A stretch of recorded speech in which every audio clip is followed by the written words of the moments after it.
سعودی عرب کے شہر مدینہ منورہ میں واقع مسجد نبوی اسلام کا دوسرا مقدس ترین مقام ہے اور اس مسجد کی خوبصورتی دیکھ کر انسان کی سانسیں تھم سی جاتی ہیں۔ اسی مسجد میں روضہ رسول صلی اللہ علیہ وآلہ وسلم بھی ہے اور پیغمبر اسلام حضرت محمد صلی اللہ علیہ وآلہ وسلم، خلیفہ اول حضرت ابو بکر صدیق رضی اللہ تعالیٰ عنہ اور خلیفہ دوم حضرت عمر رضی اللہ تعالیٰ عنہ کی قبورہائے مبارکہ پر سبز رنگ کا ایک گنبد ہے جسے گنبد خضرا پکارا جاتا ہے۔ روضہ رسول صلی اللہ علیہ وآلہ وسلم وہ متبرک اور مقدس مقام ہے کہ جسے دیکھنے اور اس کی جالیوں کو چھونے کی خواہش دنیا کے ہر مسلمان کے دل میں مچلتی ہے۔ بلا شبہ خوش نصیب ہوتے ہیں وہ لوگ جنہیں مدینۃ الرسول میں مہمانی کا شرف ملتا ہے اور عرب ہا لوگوں میں موجود چند چنیدہ لوگوں ہی کو یہاں پر بلایا جاتا ہے، لیکن دوستو تاریخ انسانی میں ان لوگوں کو تو انگلیوں پر گنا جا سکتا ہے کہ جنہیں روضہ رسول صلی اللہ علیہ وآلہ وسلم کے اندر داخل ہونے کی سعادت ملی۔ روضہ رسول صلی اللہ علیہ وآلہ وسلم کی اندرونی کیفیت اور وہاں موجود تبرکات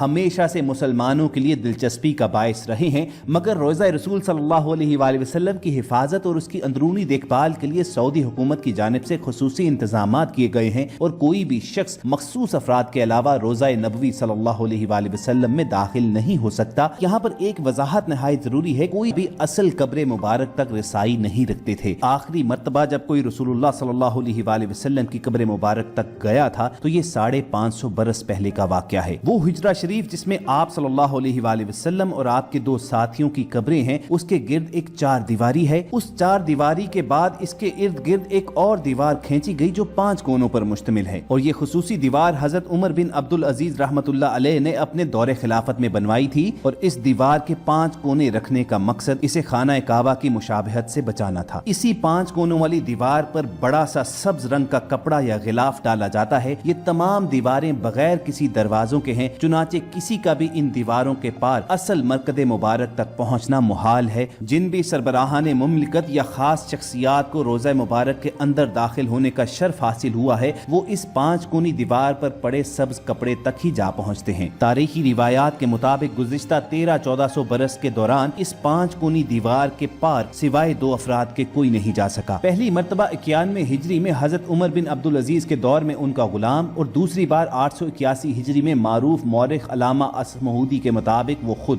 آخری بار 881 ہجری میں حجرہ مبارک کی دیواروں کے پرانی ہو جانے کے باعث ان کی تعمیر نو اور ان کی زیبائش و آرائش کرنا پڑی۔ اس وقت نامور مورخ اور فقیہ علامہ نور الدین ابو الحسن اصمہودی مدینہ منورہ میں موجود تھے، جنہوں نے ان دیواروں کی تعمیر نو کے کام میں حصہ لینے کی سعادت حاصل کی۔ علامہ اصمہودی لکھتے ہیں کہ 14 شعبان 881 ہجری کو 5 دیواری مکمل طور پر ڈھا دی گئی۔ دیکھا تو اندرونی 4 دیواری میں بھی دراڑیں پڑی ہوئی تھیں، چنانچہ وہ بھی گرا دی گئی۔ اب ہماری آنکھوں کے سامنے مقدس حجرہ تھا۔ مجھے داخلے کی سعادت ملی۔ میں شمالی سمت سے داخل ہوا۔ خوشبو کی ایک ایسی لپٹ آئی جو زندگی میں کبھی محسوس نہ ہوئی تھی۔ میں نے رسول اقدس صلی اللہ علیہ وآلہ وسلم اور آپ کے دونوں خلفائے راشدین کی خدمت میں ادب سے سلام پیش کیا۔ مقدس حجرہ مربع شکل کا تھا۔ اس کی 4 دیواری سیاہ رنگ کے پتھروں سے بنی ہوئی تھی، جیسے خانہ کعبہ کی دیواروں میں پتھر استعمال ہوئے ہیں۔ 4 دیواری میں کوئی دروازہ نہ تھا۔ میری پوری توجہ 3 قبروں پر مرکوز تھی۔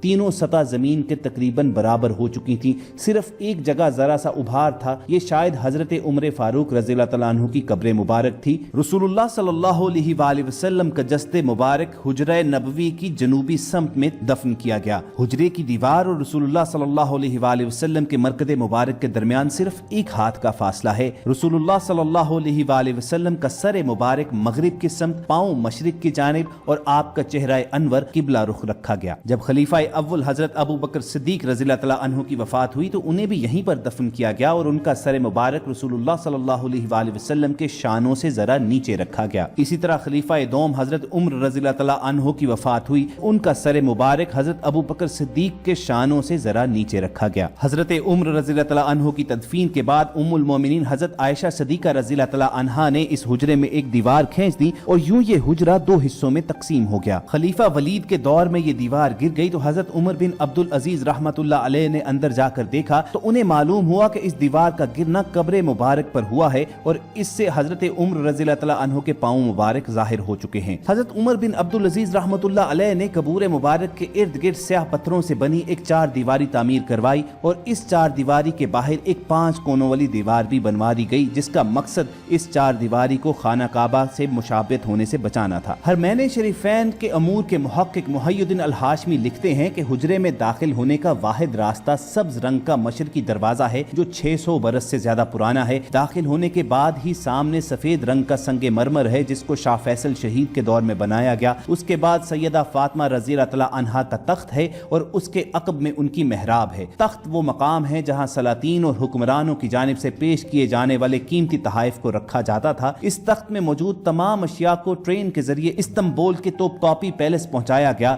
جہاں وہ آج تک محفوظ ہیں، اور توپ کاپی میوزیم میں لاکھوں کروڑوں لوگ آج بھی روضہ رسول صلی اللہ علیہ وآلہ وسلم سے آنے والے ان نوادرات کی زیارت کرتے ہیں۔ شیخ عائد بن عمر بتاتے ہیں کہ جب وہ سعودی بادشاہ شاہ فیصل کے ہمراہ روضہ رسول صلی اللہ علیہ وآلہ وسلم میں داخل ہوئے تو وہاں کا منظر ہی کچھ اور تھا۔ انہوں نے دیکھا کہ روضہ رسول کے اندر لوہے سے بنے ہوئے صندوق موجود ہیں۔ وہ صندوق مقفل تھے اور ہم نہیں جانتے تھے کہ ان کے اندر کیا ہے۔ اپنے ایک انٹرویو میں شیخ عائد بن عمر نے بتایا کہ روضہ رسول صلی اللہ علیہ وآلہ وسلم میں جانے کی سعادت حاصل کرنے کے بعد شاہ فیصل مرحوم نے ایک شاہی حکم نامہ جاری کیا جس میں ایک کمیٹی تشکیل دیے جانے کا حکم دیا گیا جو کہ روضہ رسول کے اندر موجود تبرکات اور وہاں موجود اشیاء کا مکمل ریکارڈ مرتب کر سکے اور اس روضہ میں موجود تمام صندوقوں کو کھول کر ان میں موجود اشیاء کو بھی ریکارڈ کی فہرست میں شامل کرے۔ کمیٹی اراکین کے ہمراہ شیخ عائد زیورات کا ایک ماہر سنار اور تاریخی ریکارڈ بھی ساتھ لے گئے تاکہ روضہ رسول کے اندر موجود تبرکات اور اشیاء کی شناخت کے ساتھ ساتھ ان کے تاریخی حوالوں کے ذریعے بھی ریکارڈ مرتب کیا جائے۔ انہوں نے بتایا کہ وہاں موجود چند اشیاء کی شناخت رسول کریم صلی اللہ علیہ وآلہ وسلم سے وابستہ تبرکات کے طور پر ہوئی